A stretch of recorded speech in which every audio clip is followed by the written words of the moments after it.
Welcome to the Jazz Digital Headquarters, Kjell. Thank you so much for being here with us today. I believe you were born and brought up in Norway, and that's where you kind of got your formative education. In that transformation from an individual, ambitious, empowering culture, to a place which is, frankly, not a very mature market. We just got into the emerging market status. What are some of the challenges you foresee, and how is your leadership style perhaps going to help? I think those things hang together, because the fact that I consider myself individualistic doesn't mean that everyone who works for me needs to be individualistic. But I believe that when you decentralize and you empower, then people can lead from the circumstances that they are operating in. So it's up to Amir and the team, and the extended team that runs Jazz, to find the right mix for this market. It does not at all mean that I would like them to drive a culture of extreme individualism. Far from it. The right mix is the one that fits for the market you operate in.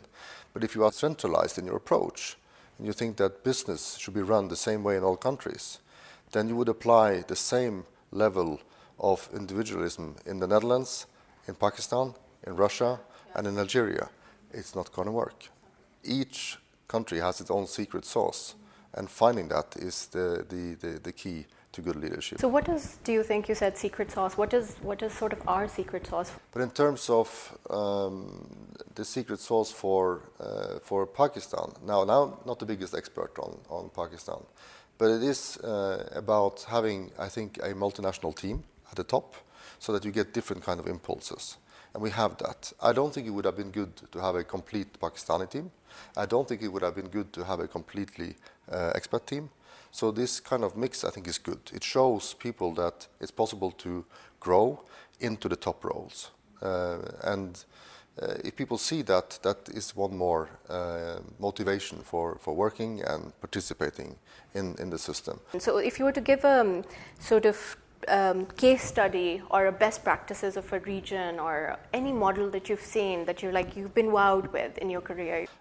I think we've seen the Scandinavian model being quite focused on getting the services out rather than maximizing the revenues for the governments. So if you take that government perspective, I think those models have worked better than most of the other Western European models, in my personal opinion.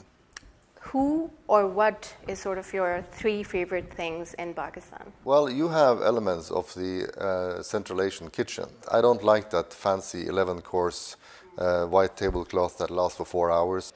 If I should take from the business perspective, the fact that you have a growing population, a secular growth of your population, that is so big that your growth in 1 or 2 years equals the population of my home country. That is quite astounding. So that for us is a business perspective. And then I would say when I look at how the team approaches the market, I see a team that definitely is not complacent, but wants to drive the performance forward. But we are in a country with 200 million plus, with 12,500 base stations. And we put that into perspective with some other countries.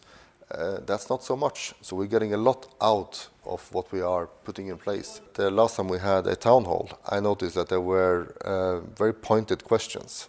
So people didn't ask very, superfluous questions. They were actually they were thought out. And one or two of them, I really think, okay, all right. I mean, that's the way it should be. Wonderful. Thank you, Kjell, for your time. Look forward to seeing you soon in Pakistan. Absolutely. Thank you. दुनिया को बता दो।